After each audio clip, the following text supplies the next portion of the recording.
जनार्दन स्वामी महाराजांच्या चरणी वंदन करते। आजच्या आपल्या कार्यक्रमाचे अध्यक्ष आदरणीय रामभाऊ खांडवे गुरुजी आणि मुख्य अतिथी सौ ममताताई गद्रे यांना सादर वंदन आणि आपणा सर्वांना योग साधकांना विनम्र अभिवादन करते। रामनगर योगाभ्यासी मंडळाची एक शाखा ही हनुमान मंदिर योगाभ्यासी मंडळ महिला मंडळ आहे। त्यांचं हे रौप्य महोत्सवी वर्ष आहे आणि त्या निमित्ताने योगाभ्यासा मिळो प्रेरणा ह्या विषयाच्या अनुलक्षून 25 वर्ष झालेली असल्यामुळे एक प्रवचनमाला विशेष प्रवचनमाला आयोजित केलेली आहे। त्या प्रवचनमालेचे हे 10वे पुष्प आहे। आजचा मला विषय दिला आहे स्वामीजींच्या चरित्र ग्रंथावरून योगाभ्यासा मिळो प्रेरणा, म्हणजे आपल्याला कशी प्रेरणा मिळते याच्याबद्दल सांगायचं आहे। खरं तर हा विषय श्रद्धेय गुरुजींचा अत्यंत आवडता विषय आहे आणि जेव्हा ते स्वामीजींबद्दल बोलत असतात त्यावेळेस ते इतके तल्लीन होतात की ते बोलताना तल्लीन होतात, ऐकताना सगळे विद्यार्थी तल्लीन होतात आणि वर्गात अगदी सुई पडला तरी आवाज येईल इतकी शांतता असते। त्यांच्यासमोर हा विषय मला मांडायचा म्हटलं तर ते एक शिवधनुष्य पेलण्यास इतकंच कठीण आहे, परंतु जयश्री त्यांचा आग्रह आणि गुरुजींची आज्ञा त्याच्यामुळे मी हा थोडा प्रयत्न करते आहे हा विषय मांडण्याचा। आपल्या सगळ्यांनाच माहिती आहे की नर्मदा परिक्रमा करीत असताना सिद्धपूर या गावी स्वामीजी चातुर्मासाकरता थांबलेले असताना एका अज्ञात तपस्व्यानी योगी संन्यासी होते ते पण त्यांचं नाव माहिती नव्हतं स्वामीजींना। त्यांनी स्वामीजींना योगाभ्यासाची दीक्षा दिली। 4 महिन्यात पूर्ण स्वामीजींनी ती ग्रहण केली आणि त्याच्यानंतर गुरुदक्षिणा म्हणून काय द्यायचं तर त्यांनीच स्वामीजींना सांगितलं की ही जी विद्या मी तुला दिलेली आहे तिचा समाजात अगदी खालच्यातल्या खालच्या वर्गापर्यंत हिला पोचवण्यासाठी तू याचा प्रचार आणि प्रसार कर। स्वामीजींनी आपल्या पूर्वजीवनात अनेक विद्या ग्रहण केल्या, त्या हस्तगत केल्या होत्या, त्याच्यासाठी अत्यंत खडतर परिश्रम केले होते त्यांनी, परंतु जेव्हा त्यांना गुरुदक्षिणा म्हणून ही योगाच्या प्रचार आणि प्रसाराची आज्ञा त्यांच्या गुरूंनी केली तेव्हा स्वामीजींनी क्षणाचाही विलंब न लावता आपल्या बाकीच्या सगळ्या विद्या विसरून केवळ योगाचा प्रचार आणि प्रसार हेच आपले ध्येय ठरवले उर्वरित आयुष्याचे आणि त्यासाठी ते अक्षरशः झटले। खरं तर जेव्हा ते योगाचा प्रचार आणि प्रसार करत होते तेव्हा त्यांना अनंत अडचणी आल्या, परंतु देहाकडून देवाकडे जात असताना मध्ये आपला देश लागतो आणि त्या देशाचे आपण काहीतरी देणे लागतो। हे स्वातंत्र्यवीर सावरकरांचे जे वाक्य होते ते मला असं वाटतं स्वामीजींच्या अगदी खोलवर मनात रुजले असेल आणि म्हणून त्यांनी जनमानसात दुःख पीडित लोकांना व्याधीमुक्त करण्यासाठी अहोरात्र कष्ट घेतले। घरोघरी जाऊन त्यांनी त्याचा प्रचार आणि प्रसार केला। खरं म्हणजे जेव्हा ते प्रचार प्रसार करत होते त्यावेळेस इतकं त्यांना कठीण प्रसंग काही वेळेला आले की त्यांचं अयाचित व्रत अत्यंत कठोर असल्यामुळे बऱ्याच वेळेला त्यांना जेवायला पण मिळत नसे। उपाशी राहून काही वेळेला प्रसंगी कडुलिंबाचा पाला खाऊन पण त्यांनी ते योग प्रचार आणि प्रसाराचे व्रत अजिबात खंड न पडू देता पार पाडत राहिले आयुष्यभर त्यांच्या शेवटच्या श्वासापर्यंत। असे आपले स्वामीजींचं हे जेव्हा त्यांनी योगाचा प्रचार आणि प्रसार केला त्यावेळेस म्हणजे साधारण 1950-51चा हा काळ असेल आहे, त्यावेळेस योगाबद्दल लोकांना फारशी आस्था नव्हतीच। उलट योगाभ्यास म्हणजे काहीतरी भयंकर आहे, गूढ आहे अशीच समाजाची धारणा होती। त्याच्याबद्दल बोलताना स्वामीजी म्हणतात त्यात काहीच भयंकर नाही, उगीचच बागुलबुवा केला आहे माणसांनी याचा। खरं म्हणजे योगासनांच्या सर्व क्रिया ह्या अत्यंत नैसर्गिक आहेत। एखादं लहान मूल आपण पाहतो जेव्हा जन्माला आल्यानंतर ते हातपाय हलवतं, हळूच पालथं पडतं, रांगायला लागतं, घोडा खेळतं, या सगळ्या योगक्रिया आहेत आणि ह्या योगक्रिया करतच तो पुढे मोठा होतो, त्याची प्रगती होत असते।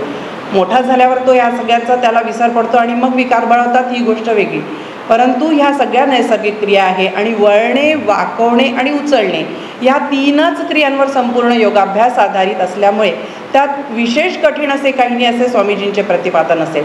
फक्त त्या अत्यंत सावकाश शास्त्रीय पद्धतीने करायला हव्या आणि महत्त्वाचं म्हणजे सातत्य आणि चिकाटी आपल्याला आवश्यक आहे असे स्वामीजी नेहमी म्हणत असत।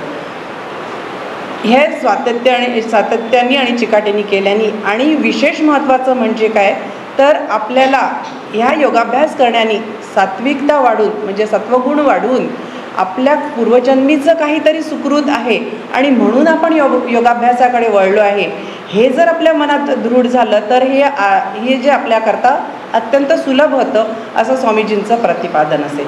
स्वामीजींना वाटत असे समाजातल्या प्रत्येक वर्गाने योगाभ्यास करायला हवा, पण बहुतांशी लोक योगोपचाराकरताच येत होते. मग त्यांच्या मनात एक विचार आला की आपण हे सर्वसामान्यांपर्यंत पोचवायला, प्रत्येकाला योगाभ्यासाची प्रेरणा मिळायला काहीतरी करायला हवं. आणि त्यांनी एका चिठ्ठीवर एक संदेश लिहून प्रज्ञाभारती वर्णेकरांना दिला. त्याचा आशय असा होता की जीवनात समाधान, सुख आणि निरोगत्व मिळवण्यासाठी प्रत्येकाने योगाभ्यास हा करायलाच हवा, यथाशक्ती आणि निरंतर.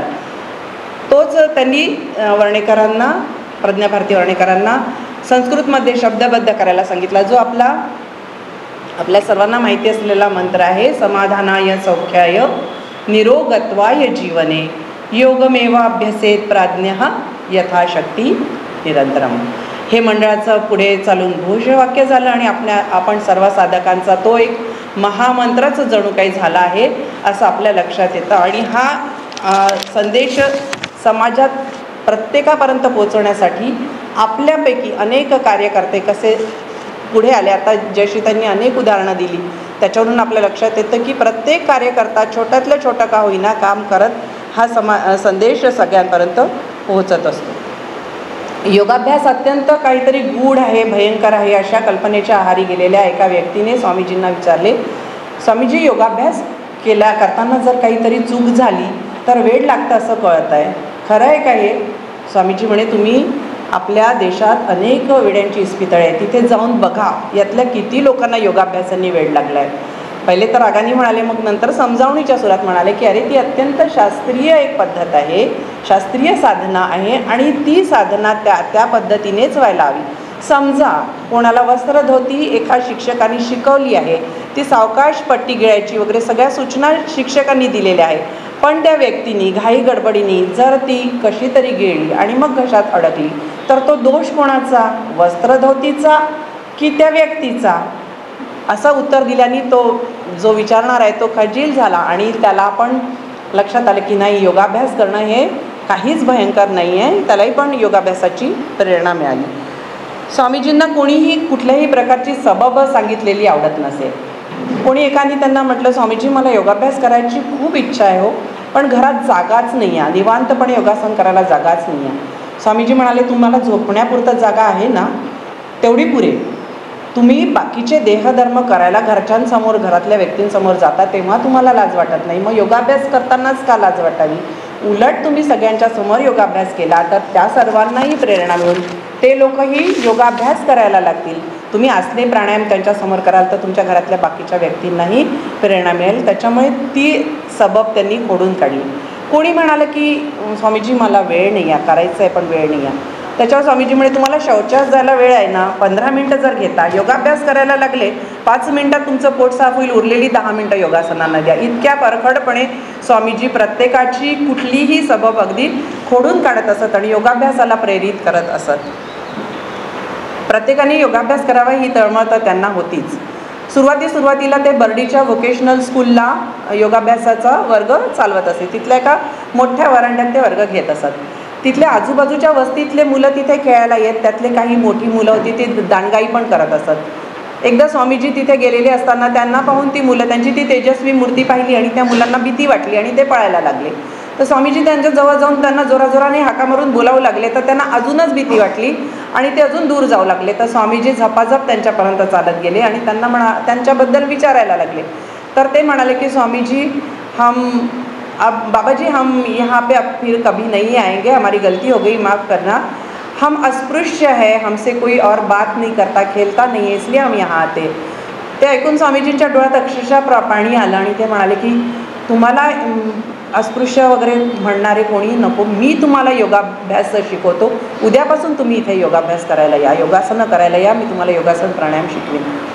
दुसऱ्या दिवशीपासून त्यांचा वर्ग सुरू झाला आणि निश्चितच आपली सगळ्यांची खात्री आहे की स्वामीजींचा परिसस्पर्श लाभल्यामुळे त्या वस्तीतली मुलं निश्चितच त्यांच्या आयुष्यात यशस्वी झाले असतील. आणि सन्मानाने त्यांचं आयुष्य जगत असतील. असाच आणि एक प्रसंग की एक नाशिकवरून एक व्यक्ती आला होता आणि त्याला पोटदुखीचा भयंकर त्रास होता. सगळे डॉक्टरी उपाय थकले होते आणि मग त्याला कोणीतरी स्वामीजींचा पत्ता दिला. तर तो नाशिकवरून नागपूरला आला स्वामीजींकडे. स्वामीजींची भेट घेतली तर स्वामीजींनी त्याला सांगितलं की चादर टाक, कपडे काढ आणि उताडा झोप. तो त्याप्रमाणे झोपला. स्वामीजी त्याच्याजवळ गेले आणि त्याचं पोट तपासायला म्हणून त्याच्याजवळ बसायला लागले. तो म्हणे स्वामीजी मला स्पर्श करू नका, मी अस्पृश्य आहे. स्वामीजी म्हणाले तू माणूस आहेस ना, मी माणसांना योगासनं शिकवतो, त्याच्यामुळे ह्या जातीभेदाचे क्षुद्र विचार माझ्या मनातही येत नाही. असाच त्यांचा एक अजून उदात्त हेतू आपण पाहू शकतो की हैदराबादचे अब्दुल हमीद खान ह्यांना स्वामीजींनी देवीची उपासना दिली होती, मुस्लिम धर्माच्या असूनही, आणि त्यांच्या पत्नीला ललिता पंचदशीची दीक्षा दिली होती.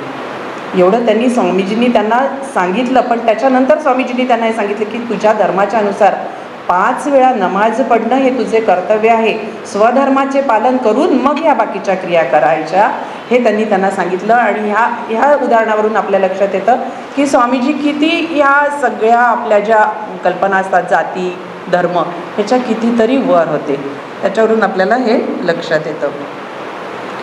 त्याच्यानंतर त्यांनी लहान मुलांनी म्हणजे 12-13 वर्षापासूनच योगाभ्यास करायला हवा असं स्वामीजींना वाटायचं. तर एकदा बाल स्वयंसेवक संघात संघाच्या शाखेत जाण्यासाठी जमा झालेले होते. विजयादशमीचा कार्यक्रम होता. श्रीपाद चितळे आपला अनुभव सांगताना म्हणतात की एक गोरी मूर्ती आमच्या तेजस्वी आणि गोरी मूर्ती आमच्या जवळ आली आणि कुठे जात आहे असं त्यांना विचारलं. तर ते म्हणाले की आम्ही संघाचा विजयादशमीचा कार्यक्रम आहे, त्याच्याकरता आम्ही सगळे जातो आहे. तर म्हणे मी पण येतो. त्यांना वाटलं हे तिथे येऊन काय करतील आहे, पण स्वामीजी त्यांच्याबरोबर गेले. तिथे एक मूर्ती लागलेली होती. स्वामीजी म्हणाली ही कोणाची मूर्ती आहे. तर ते मुलं म्हणाले तुम्हाला माहिती नाही का स्वामीजी हे डॉक्टर हेडगेवार आहेत, तर ह्यांनी संघाची स्थापना करण्यासाठी अतोनात कष्ट घेतलेले आहे. स्वामीजी म्हणाले हो कष्ट घेतले आहेत, पण कोणी घेतले आहे तुम्ही सांगू शकाल का. तर ते मुलं थोडे विचारात पडले. त्यातला एक म्हणाला कष्ट त्यांच्या शरीराने घेतले आहे. स्वामीजी अत्यंत प्रसन्न झाले आणि म्हणाले की हो बरोबर आहे, मग तुम्हाला त्यांच्यासारखं म्हणजे त्यांच्या दणकट शरीराने कष्ट घेतले असं त्या मुलांनी उत्तर दिलं. तर स्वामीजी म्हणाले तुम्हाला त्यांच्यासारखं दणकट व्हायचं आहे का. तर ते सगळे मुलं म्हणाले हो व्हायचं आहे. मग स्वामीजी म्हणाले आता उद्यापासून आपण योगाभ्यास सुरू करायचा. त्या मुलांना योगाभ्यास शिकवला. स्वतः श्रीपाद चितळे म्हणाले की मी ठेंगणा होतो 8वीच्या मानाने. मला त्यांनी पश्चिमोत्तानासन आणि ताडासन वगैरे वेगवेगळ्या क्रिया सांगितल्या आणि ते म्हणाले की मी त्याच्यानंतर इतका स्वामीजींकडे आकर्षिला गेलो की त्यानंतर मी आयुष्यभर योगाभ्यास तर करतच राहिलो, त्यांच्याकरता प्रात्यक्षिकं करायलाच स्वामीजींबरोबर ते बऱ्याचदा जाऊ लागले. अशा प्रकारे लहान मुलांवरही स्वामीजींचा प्रभाव अत्यंत चांगला होत असे आणि स्वामीजी त्यांना योगाभ्यासाला प्रेरित करत असत. योगाभ्यास म्हणजे केवळ आसन प्राणायाम करणे एवढेच नसून पूर्ण अष्टांग योगाचा अभ्यास करणे हे स्वामीजींना अभिप्रेत होते. परंतु आणि अष्टांग योग आपल्याला यमनियम आसन प्राणायाम हे पूर्ण 8ही अंग याचा प्रचार करायचा आहे हे त्यांच्या मनात पूर्णपणे ठाम होतं. परंतु समाजाची रचना अशी होती की त्यांना सुरुवातीला आसने आणि प्राणायाम हेच शिकवावं लागलं. आणि स्वामीजींचं म्हणणं होतं की योगाभ्यासाचा म्हणा किंवा या अष्टांग योगाचा मुख्य शरीर आहे आपला कणा आणि तो सुदृढ असायलाच हवा. कारण पुढे अंतरंग साधनेकडे वळल्यानंतर जेव्हा ध्यान ही प्रक्रिया व्यक्ती करायला लागते तेव्हा ज्ञानशक्तीचा उदय होतो आणि तिचा वाहक आहे आपला पाठीचा कणा. त्याच्यामुळे तो मजबूत असायला पाहिजे आणि तो मजबूत हा योगासनांनी होतो हा दृढ विश्वास स्वामीजींना होता. आणि म्हणून त्यांनी सुरुवातीला आसने आणि प्राणायाम याचा जास्त अभ्यास लोकांमध्ये याचा जास्त प्रचार आणि प्रसार केला. असंच एका चर्चेप्रसंगी एकाने स्वामीजींना विचारलं की स्वामीजी आपण आसने प्राणायामच जास्त शिकवता, अंतरंग साधना का शिकवित नाही. त्यावर स्वामीजी म्हणाले की माझ्याकडे येणाऱ्यांना तेवढंच अपेक्षित असतं, त्यांनीच त्यांचं समाधान होतं. त्यांच्या जिज्ञासेचे बोट धरून जेवढे नेता येईल तेवढे मी त्यांना नेतो. आणि असं आहे की आता एखादा साधक साधनेला बसला की एकदम वशीकार वैराग्य त्याच्याकडून आपण अपेक्षा करू शकत नाही. तर आपण कसं सांगतो त्याला सुरुवातीला द्वेष आणि राग याला बळी न पडता म्हणजे त्याच्याकडे थोडंसं दुर्लक्ष करून लोभ आणि मोह लोभ आणि तिरस्कार ह्यांच्यापासून थोडं दूर राहून आपण प्राथमिक वैराग्य त्यांना सांगतो की लोभही नको जास्त आणि तिरस्कारही नको, अशी सम्यक दृष्टी ठेवायची आणि प्राथमिक वैराग्य आपण त्यांना पहिले शिकवतो. हळूहळू त्याच्यात प्रगती होत होत मग तो साधक वशीकार वैराग्याकडे जातो आणि मगच त्याची साधना परिपूर्ण होते. त्याचप्रमाणे सुरुवातीला जर आपण आसन आणि प्राणायाम शिकवले तर माणसाचं शरीर आणि मन हे शुद्ध होत जातं आणि शरीर आणि मन शुद्ध झालं एकदा की मग हळूहळू बाकीची अंग त्याला अवगत व्हायला लागतात आणि मग तो अंतरंग साधनेचा अधिकारी होऊ शकतो. म्हणून सुरुवातीला त्यांनी यमनियमाचा खूप आग्रह न धरता आसने आणि प्राणायाम ह्याच्यावर जास्त भर देत मग यमनियम कसे आपोआप त्याचे पालन होते हे या प्रसंगावरून लक्षात येतं की एक मांसाहार करणारी व्यक्ती म्हणाली की स्वामीजी, मी मांसाहारही करतो आणि मला अनेक व्यसनही आहेत, तर मी योगाभ्यास करू शकतो का? तर स्वामीजी म्हणाले की आता जगात मांसाहार करणाऱ्यांचे इतकं जास्त प्रमाण आहे की आपण जर त्यांना म्हटलं की मांसाहार करणाऱ्यांनी योग नको करायला तर बराचसा म्हणजे समाज हा त्याच्यापासून वंचित राहील. त्याच्यामुळे तुम्ही करायला लागा, काही हरकत नाही. हळूहळू सत्प्रवृत्ती जागृत होऊन तुमची ही सवय आपोआप सुटेल आणि ह्याचा स्वामीजींना दृढ विश्वास होता. ह्याचे 2 उदाहरणं मला गुरुजींनी आज सांगितले आहे. एक आपल्या मंडळाचे सहकार्यवाह होते रमेश चावक म्हणून. ते मेडिकल रिप्रेझेंटेटिव्ह होते आणि त्यांचे दौरे खूप असतात, त्याच्यामुळे त्यांना दारूचे व्यसन लागले होते आणि भयंकर दारू प्यायचे ते.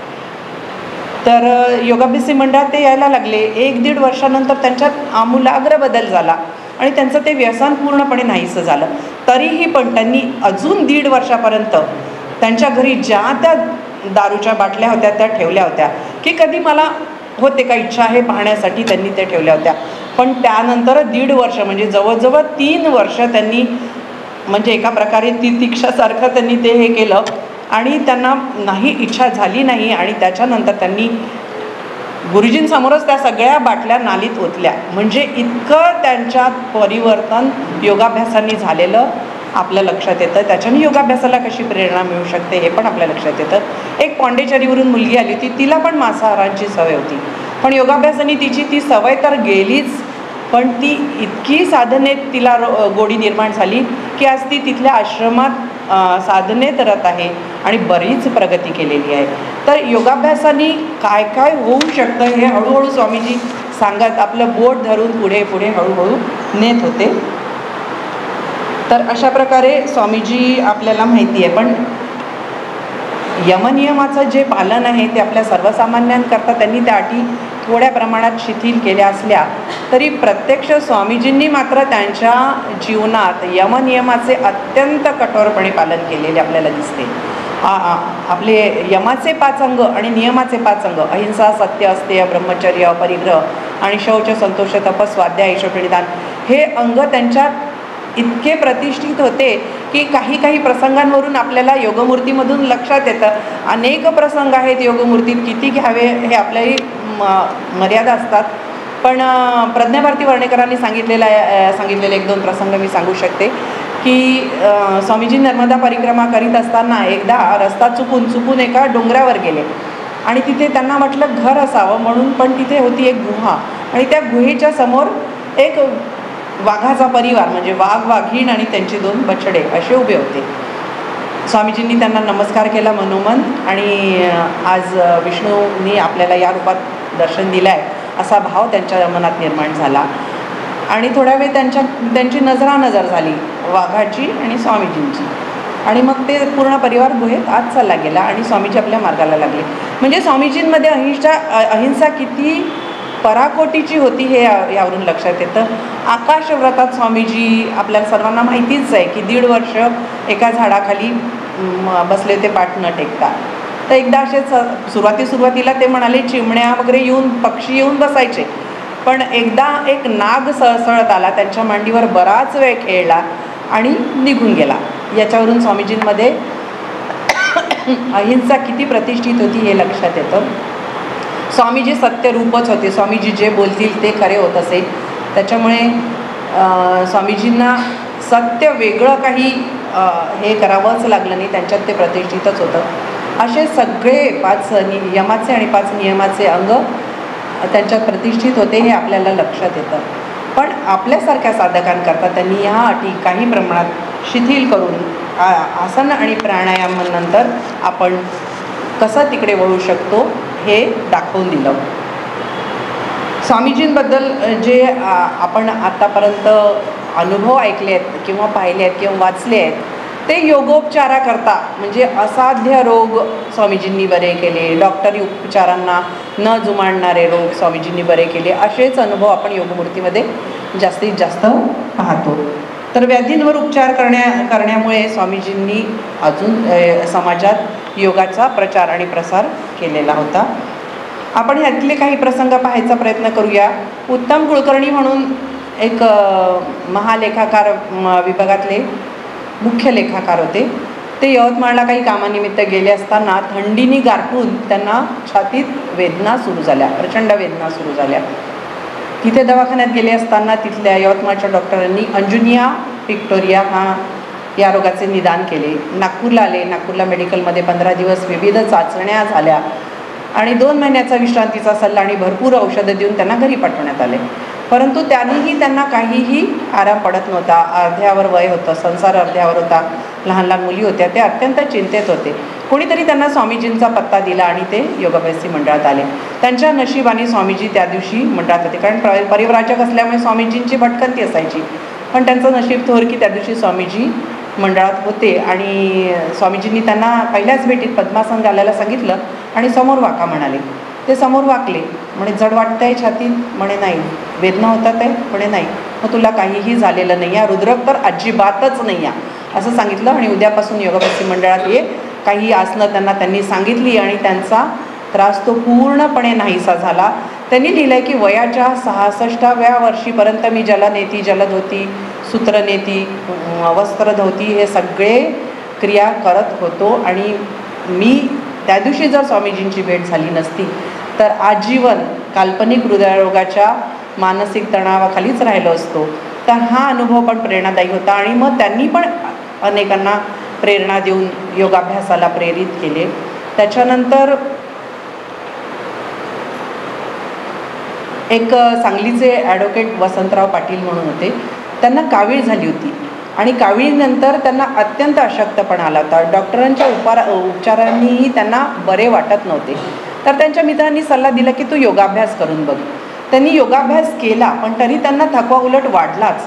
मग शेवटी त्यांनी म्हटलं की नाही आता स्वामीजींना बोलवा. मग त्यांनी स्वामीजींना सांगलीला येण्याचे आमंत्रण दिले की स्वामीजी तुम्ही सांगलीला या. स्वामीजी मातृहृदयी स्वामीजी ते ताबडतोब सांगलीला गेले.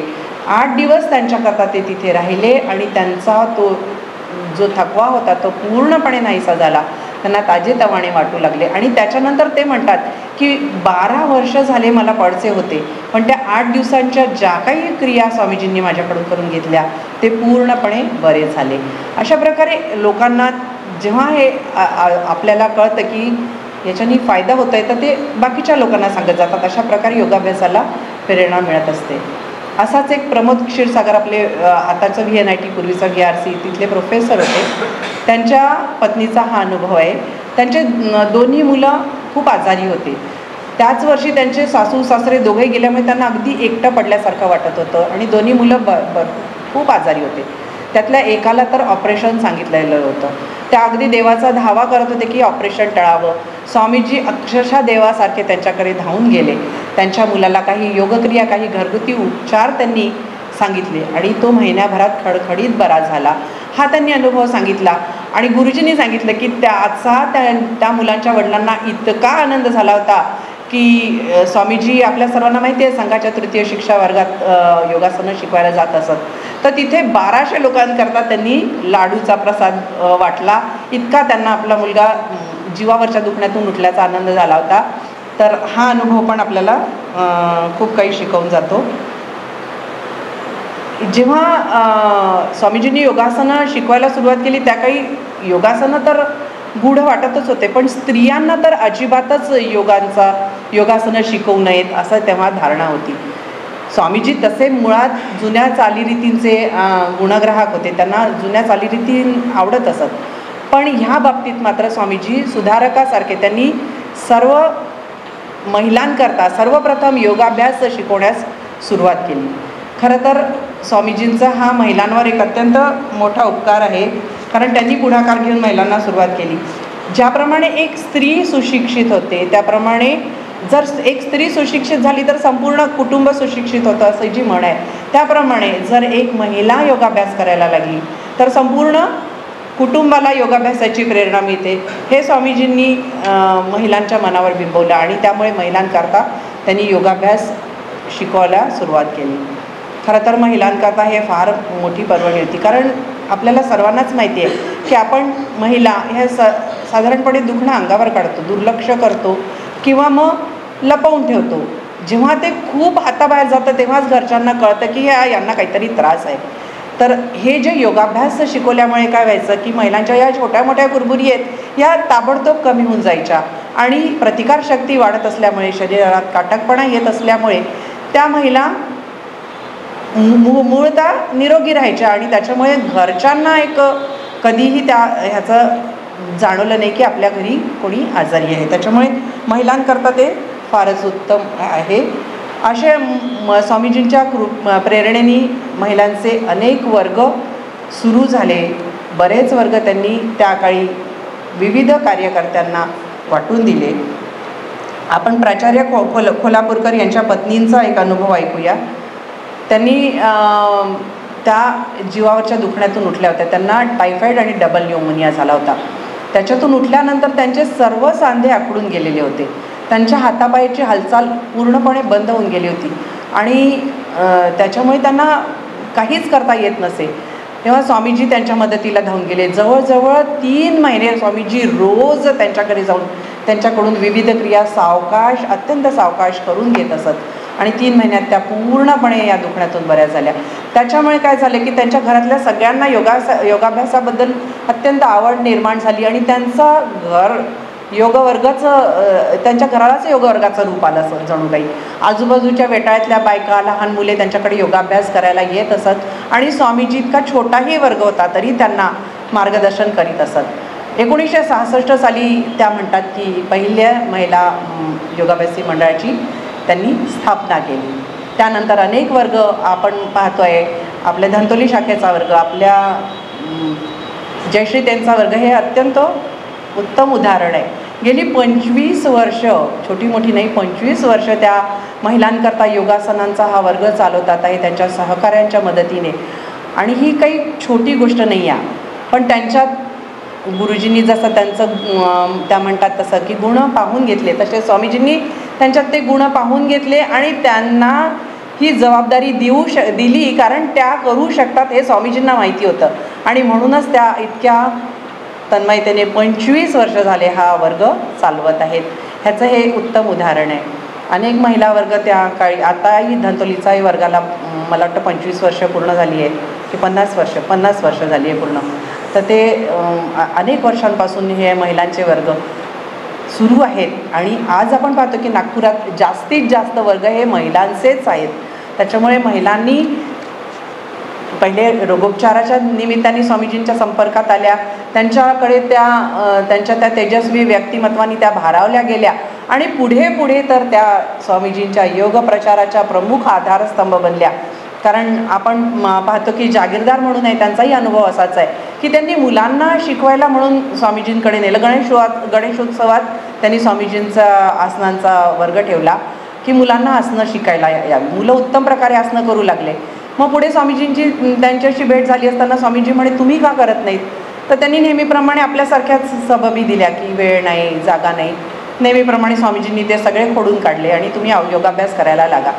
तर त्या आणि ताराबाई बुटी या सकाळी 5-5:30ला नियमित योगाभ्यास करू लागल्या आणि त्यामुळे त्याची मला नंतर इतकी गोडी निर्माण झाली की मी स्वामीजींबरोबर म्हणा किंवा एकटीने पण म्हणा अनेक ठिकाणी, अनेक गावी योग शिबिरं घेऊन स्वामीजींची ही योग प्रचाराची पताका खांद्यावर घेतली आणि ती पुढे नेली. अशा प्रकारे महिला मुख्य आधारस्तंभ होत गेल्या आणि प्रचार कार्य वेगाने पुढे होऊ लागलं. स्वामीजींनी महिलांच्या अडचणी, अगदी छोट्या छोट्या अडचणींकडेही त्यांचं लक्ष असेल. आपल्याला माहिती आहे आजही ती परिस्थिती आहे की सकाळी मुलांची शाळा असते, डबे करून द्यायचे असतात, मग नंतर मिस्टरांना ऑफिसमध्ये जायचं असतं, स्वयंपाक करायचा असतो, म्हणून महिलांना सकाळचा वेळ हा योगाभ्यासाला देता येत नाही. म्हणून मग स्वामीजींनी 11 वाजताची वेळ त्यांच्याकरता ठेवली की सगळे घरातले निघून गेलेले राहतील, तुम्हाला थोडा निवांतपणा राहील, पोट रिकामा राहील, त्यावेळेस तुम्ही योगासनं करा. इतकं स्वामीजींनी त्यांच्याकरता आपल्या वेळांमध्ये हे करून त्यांचं म्हणणं असं होतं की योगाभ्यास केल्याने तुम्हाला जे कष्ट करताय तुम्ही ते तुमच्या अर्ध्यावर येतील, म्हणून ते त्यांना योगाभ्यासाला प्रेरित करत असत. त्यांच्याकरता वेळ पण बदलली. त्या काळी महिला 5 वारी साडी नेसत असत, आजच्यासारखे पंजाबी ड्रेस वगैरे नव्हते. तर मग काही आसनं आपल्याला माहिती आहे की 5 वारी साडीत करू शकत नाही. मग स्वामीजींनी त्यांना त्याचा कच्छा कसा घालायचा हे शिकवला आणि कच्छाला सुद्धा शेवटी पायाजवळ दोरी बांधायची, म्हणजे मग ती सरकत नाही साडी आणि मग सगळी आसनं आणि संकोचपणे महिला करू शकतील. इतकं बारीक बारीक स्वामीजी महिलांकरता त्यांना अत्यंत कळवळा होता आणि ते त्याच्यामुळे त्यांना प्रत्येक गोष्टीत मदत करत असत. एका वर्गात मंदिरात वर्ग चालू होता, त्या सभागृह उघड्यावर वर्ग चालत असे. स्वामीजींच्या ते लक्षात आलं की महिलांना संकोच होत आहे, प्रौढ महिलांना इथे आसनं करायला संकोच होत आहे. तर स्वामीजींनी न कळत चुपचाप पडदे करून आणले, त्या वर्गात लावले. त्यानंतर प्रौढ महिला देखील तिथे अगदी निसंकोचपणे आसने करू लागले. स्वामीजी म्हणत की प्रत्येकाने खरं तर जेवणापूर्वी थोडा वेळ 15 मिनिटापर्यंत शवासन करायला हवे आणि महिलांनी तर निश्चितच करायला हवे. ह्यानी काय होतं की शरीराला थोडी विश्रांती मिळते, अन्न रुचकर लागतं आणि अन्न पचन चांगलं होतं. त्याच्यामुळे प्रत्येकाने 15 मिनिटं तरी जेवणापूर्वी शवासन करावे असा त्यांचा आग्रह असेल. स्वामीजींनी स्त्रियांना अनेक दुखण्यातून दूर केले, अनेक दुखण्यातून बरे केले. नंतर त्यांनी सौ सखदेव, नलिनी बापट, ताराबाई जोगदंड, ताराबाई बुटी अशा अनेक महिला त्यांच्याकरता प्रचाराकरता पुढे आल्या आणि अनेक महिला वर्ग पुढे चालवत राहिल्या. सुशीलाबाई देशमुख यांचा एक अत्यंत भावस्पर्शी प्रसंग मला भयंकर आवडतो हा, की त्या वणीला असताना अकल्पितपणे त्यांची स्वामीजींची भेट झाली आणि स्वामीजींची ती दयामय मूर्ती पाहिल्यावर त्यांना भक्तीच्या आवेगाने हुंदके यायला लागले आणि त्यांची ती अश्रुपूर्ण मुद्रा आणि व्याकुळ मुद्रा पाहून स्वामीजींना वाटलं की यांना कुठलं तरी दुःख आहे. स्वामीजी त्यांच्याजवळ ममतेने गेले आणि म्हणाले की तुमच्या घरी येऊ का आणि कोणाला काही घरच्यांना सांगू का. त्या म्हणाल्या की मला कुठलंही सांसारिक दुःख नव्हतं, पण त्यांची ती करुणामय मूर्ती बघूनच मला अश्रुधारा लागल्या होत्या आणि माझी आई भेटल्याचा मला त्यावेळी आनंद झाला. असे ते मातृहृदयी सगळ्या स्त्रियांकरता, सासूरवाशीण असो की माहेरवाशीण असो, सगळ्यांकरता स्वामीजी हे आपल्या आईसारखेच वाटत असत. आणि ह्या प्रसंगावरून लक्षात येतं की स्वामीजींचं स्थान महिलांच्या मनात काय होतं, ती त्यांची माता होती, माऊली होती. अशा माऊलीच्या प्रेमाने त्यांनी महिलांना योगाभ्यासाला प्रेरित केलेले होते.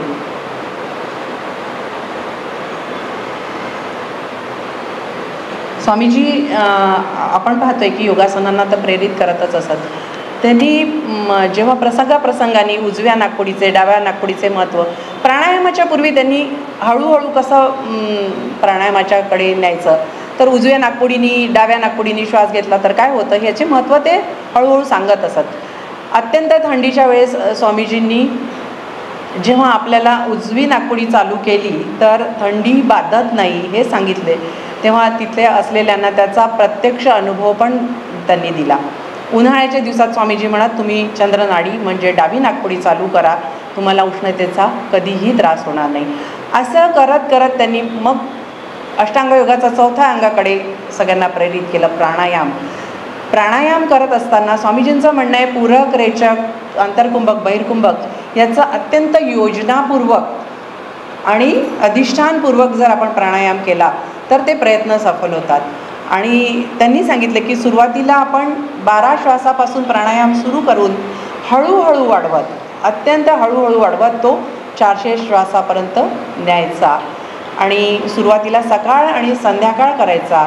मग जसं जसं प्रगती होईल तेव्हा सकाळ, मध्यान्ह, संध्याकाळ आणि मध्यरात्र अशा 4 वेळी प्राणायाम केल्याने मोक्षप्राप्ती होते. इथपर्यंतचा प्राणायामाचा अनुभव त्यांनी महिलांना सांगितला.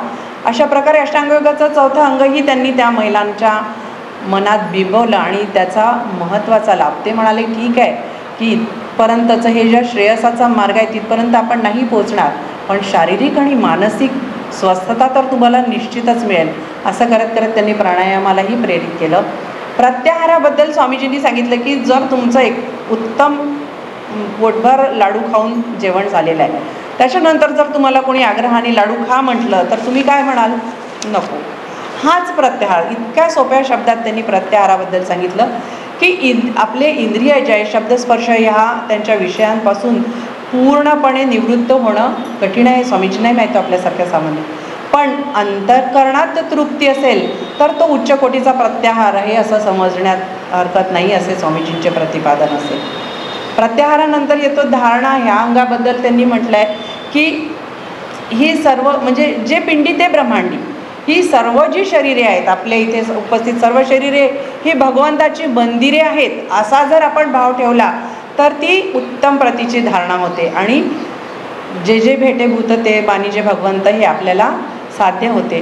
तर त्यांनी धारणा, ध्यान हे अगदी प्रसंगातून लोकांना शिकवलं. लोकांच्या न कळत त्याचे संस्कार त्यांच्यावर ते करत गेले. ध्यानाबद्दल म्हणताना स्वामीजी म्हणतात की लोक म्हणायचे स्वामीजींना की स्वामीजी आम्ही ध्यानाला बसलो की आमचं मन इकडे तिकडे भटकतं, भलतेच विचार मनात येतात. तर स्वामीजी म्हणाले की तुम्ही आपल्या ध्येयाकडे एकाग्र ठेवा, विचारांकडे दुर्लक्ष करा, विचारांकडे अजिबात बघू नका. त्याच्याकरता उदाहरण देताना त्यांनी सांगितलं की एखादी व्यक्ती आपल्याला अप्रिय असते आणि ती वारंवार आपल्याकडे येते. आपण जर तिच्याकडे दुर्लक्ष केलं तर काही दिवसांनी ती येण्याचं थांबते. तसंच विचारांचं आहे. ते अप्रिय विचार आपल्या मनात येतील, पण त्यांना निग्रहाने परतवायचंही नाही आणि त्यांचं स्वागतही करायचं नाही. हळूहळू ते विचार यायचे थांबतील, आपलं मन ध्येयाकडे निश्चल राहील आणि हळूहळू मग ध्यान साध्य होईल. अशा प्रकारे त्यांनी अष्टांग योगाचे एक एक अंग महिलांच्या आणि पुरुषांच्या समाजातच हळूहळू ते प्रसाराच्या माध्यमांनी त्यांच्यात निर्माण केलं. त्यानंतर स्वामीजी ना एकदा प्रश्न विचारताना एकाने म्हटलं आहे की स्वामीजी हिंदू धर्मच सर्वश्रेष्ठ का? त्यावर उत्तर देताना स्वामीजी म्हणाले की आपल्या धर्मात मरतो तो देह, आत्मा हा अमर आहे. त्याच्यामुळे जीवाला मृत्यूनंतर, देहत्यागानंतर कुठली ना कुठली वासनाप्रमाणे पुनर्जन्म हा असतोच. परंतु जर आपण ह्याच देहात निश्चितपणे अगदी नियमपूर्वक साधना केली तर ह्याच जन्मात आपण आत्मस्वरूप होऊ शकतो. आपल्याला जीवनाचं जे सर्वोच्च ध्येय आहे ते प्राप्त करता येतं. आपला आनंद हा परमात्म्याशी जोडून आपण जर खडतर तपश्चर्या करून साधना केली तर ह्याच जन्मात आपल्याला आत्मसाक्षात्कार होऊ शकतो. आणि त्यासाठी योगासनांचा स्वामीजींचा जो आपल्याला प्रचारगीत आहे, मानवजन्मामध्ये नराचा होण्या नारायण, आपल्या नरजन्माचं मुख्य प्रयोजन हे नारायण होण्यातच आहे आणि हे योगाभ्यासाने साध्य होऊ शकतं. हे स्वामीजींनी हळूहळू लोकांच्या मनात बिंबवत सिद्ध करत गेले त्यांच्या वागण्या बोलण्यानी, त्यांच्या एकूण व्यक्तिमत्वाने. हिमालयातील ही गूढ विद्या स्वामीजींनी जनमानसात आणली, रुजवली, लोकप्रिय केली आणि हे जे कार्य आहे त्यांचं हे ऐतिहासिक आहे. अशा व्यक्ती फार फार दुर्मिळ असतात आणि ह्या आत्मप्रचिती, शास्त्र प्रचिती, गुरुप्रचिती प्राप्त असे स्वामीजी आपले सद्गुरू आहेत. हे आपले परमभाग्यच आहे. शेवटी म्हणता येईल पोथीत म्हटल्याप्रमाणे किती गुण घ्यावे, किती गुण द्यावे, स्वामींना ठेवावे आपल्या हृदयी. स्वामीजी आपल्या सर्वांच्या हृदयी राहून आपल्या सर्वांना पुढील वाटचालीकरता मार्गदर्शन करो अशी मी त्यांच्या चरणी प्रार्थना करते. आणि आज माझं परमदैवत स्वामीजी यांच्याबद्दल मला बोलण्यास जशी त्यांनी संधी दिली त्याबद्दल मी त्यांचेही आभार मानते. धन्यवाद.